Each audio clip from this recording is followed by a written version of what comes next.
According to Shams, Portland Trailblazers are. Let's go! Let's go! The Portland Trailblazers are trading Cedric Coward at number 11 to the Memphis Grizzlies. So the Grizzlies are getting Cedric Coward. I'm just kidding. I love draft prep when you fall in love with a guy, because if there is one person who I think the majority of Grizzlies fans have truly found themselves falling in love with over the last few weeks leading up to this draft, it is Cedric Coward. Let's go! Here we go! Knight is back in! He's coming back.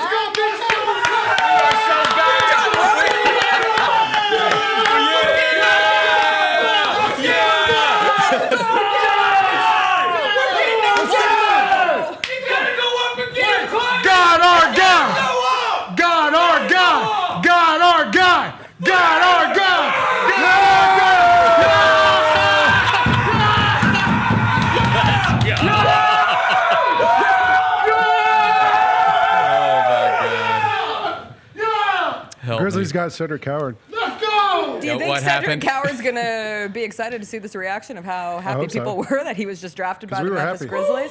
Woo! I'm out of breath. That's what draft night is all about. I'm sweating. Was I heard that it wasn't a dramatic enough draft night yet? And then JB, here we you are. spoken into existence, JB. Speaking it into existence, the Grizzlies trading up to get their guy, Cedric Coward. And we do have Mike Wallace on the phone, who is busy and now is a little bit busier. So we'll just get you real quick here, Mike. Your reaction to the Grizzlies trading up, taking Cedric Coward, someone who was here in Memphis earlier this week working out. I know you spoke with Coward yesterday. What do you think about his fit here in Memphis? Fit is phenomenal. He had all great things to say about this Grizzlies coaching staff. He talked about how the assistants talk trash during his workout, but I will say this, there are some things that he still has to do. He's coming off of rehab from the shoulder surgery that ended his season at Washington State after just 6 games. But this is a guy, and Devin, look at this guy's chain, though, man, as he goes to the stage. You're gonna love his bling. His bling. Look at that. His grandfather was a 1976 Olympian. Hey, that chain don't fit in well in Memphis, Mike Wallace. That's what I'm saying. And he loves Memphis. He talked about how much, the city meant to him in his short time there. He diverted his plan to get to New York by making a late workout in Memphis on Monday, then got on the plane and came up here Tuesday. I talked to him Tuesday afternoon, man. He's going to fit right in. His story is very similar to, Jalen Wells. This is the guy that started off at Division III. He was on the Division III level at Willamette College. And then he went from there to Eastern Washington, and then from Eastern Washington to Washington State. Played 6 games there, was going to go to Duke. But this guy fits in. He's the dog that Zach Kleiman talked about wanting because of his defensive tenacity, his ability to knock shots, and he can also be an athletic. Mike, the Wi-Fi connection is so excited. Go track him down, Mike. Go track him down. Got Cedric Coward. You go track him down. We'll catch up with you later on this show, but we appreciate you being here as a part of the live reaction to the Grizzlies trading up to get their guy, Cedric Coward. We know this front office. We know Zach Kleiman has a history of when he targets somebody that this team wants, they will trade up. Hey, you said the Raptors got a type, JB. We got a type on this side, bro. We got a type, and we got our type in Cedric Coward. He's a Grizzly. Let's go! In terms of what you hope for in a moldable player, 3-and-D, versatile, can defend multiple positions, can shoot, true shooting percentage 71% in college. He's a mature player. You watch his highlights. I know we've talked about the bit of a mystery that goes with him from only playing those 6 games at Washington State. However, he has had a hardy career at Eastern Washington, at Willamette. Before that, a Division III school in Oregon. The question, as far as how will he translate to the next biggest level he's ever played on in the NBA. Gary Parrish and I talked about this on the podcast we did. He had signed with Duke. He was going to play at Duke this season. John Shire believed in him. John Shire is not going to waste a scholarship on a guy who, A, can't play at that level, but B, John Shire is not going to waste a scholarship on a guy who he thinks isn't going to be at Duke. That shows you the leap this guy made. No one thought he was going to be in the NBA this year. Yeah, Duke thought he was going to be playing at Duke this season. But he showed up at the combine, and the thing with the eye test with Coward, he looks like someone forgot to take the coat hanger out of his shirt. His shoulders are giant. Broad. He's got the same kind of upper body shape of like a Shai Gilgeous-Alexander. Long arms, 7'2" reach. Yeah. You saw he had a 40-inch leap at the combine. everything in the combine was off the charts, and his shooting was amazing at the combine. And you guys talked about, I saw Devin on the Chris Vernon show. We can ask Chris about this. You guys were talking about his interviews and just watching him talk and hearing the way he processes and thinks about things. He sounds mature. He sounds smart. He sounds like he gets it. I kind of love the real CC, the as they say, Grizzlies- Jessica Benson. I This is the got real one CC? complaint. I got one complaint Okay. though.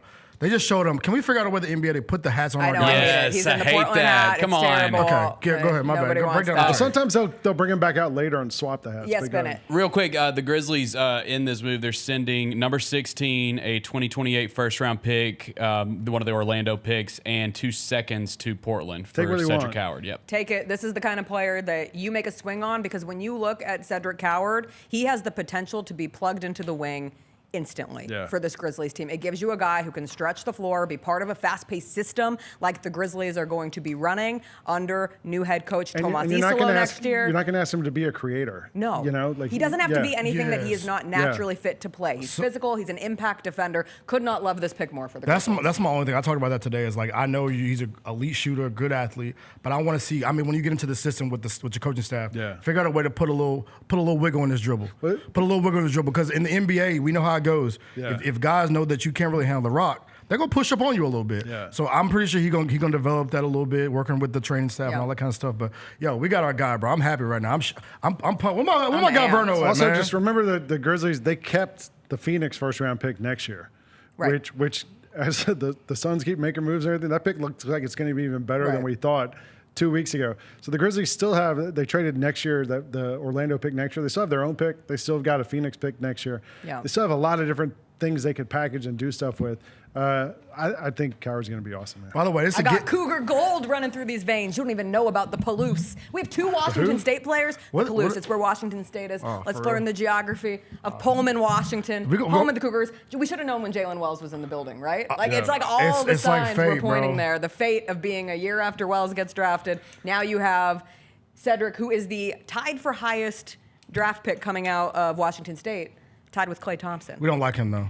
No, we talk about Jalen. Jalen Wells is our Washington Jalen, State yeah, we don't alum. know. That's our representation. Yeah, that's our representation. Now we got 2 of them. Pac-12 forever. Pac-12, God. baby. We lit. Okay, Cedric Coward, you are a Grizzly. But obviously, they really did think that they could not get him at 16. This was their guy. They identified it. Yeah. And as he continued to shoot up draft boards, they were not going to wait and risk him not being there, which would lead you to believe there was significant buzz that he was not going to. I got to ask you a question, JB, because is it going to be a battle for number 0? He's 0-2. Yeah. We got He's 2 number Washington 0. State guys that were number 0. Who? The J-Dub? rookie's going to probably have to give it up. That's my guess. Just don't go Yeah, double Jalen Wells has immediately become an old head. That's what I'm saying, bro. So, like, are you officially vet status? Do I get to keep my number 0? To talk about Coward Yes. and the Grizzlies having to trade up to get him, when Gary and I did our mock draft, June 25th, no, that was the day, that's today. 2 weeks ago, we did this mock draft. We had Coward going in the mid-20s. And even that felt like a little high for him because 2 months Right. ago, I'm sorry, no one knew who the guy was. He has slowly and kind of consistently made his way up the draft. We heard earlier this week him kind of getting thrown around at 16. Clearly, the Grizzlies were like, we're not going to wait any longer. We're going to go get this guy and give whatever it takes to get him, and they did just that. I am obsessed that we have a Willamette University to the 11th pick in the NBA draft story in Cedric Coward. That is pretty cool.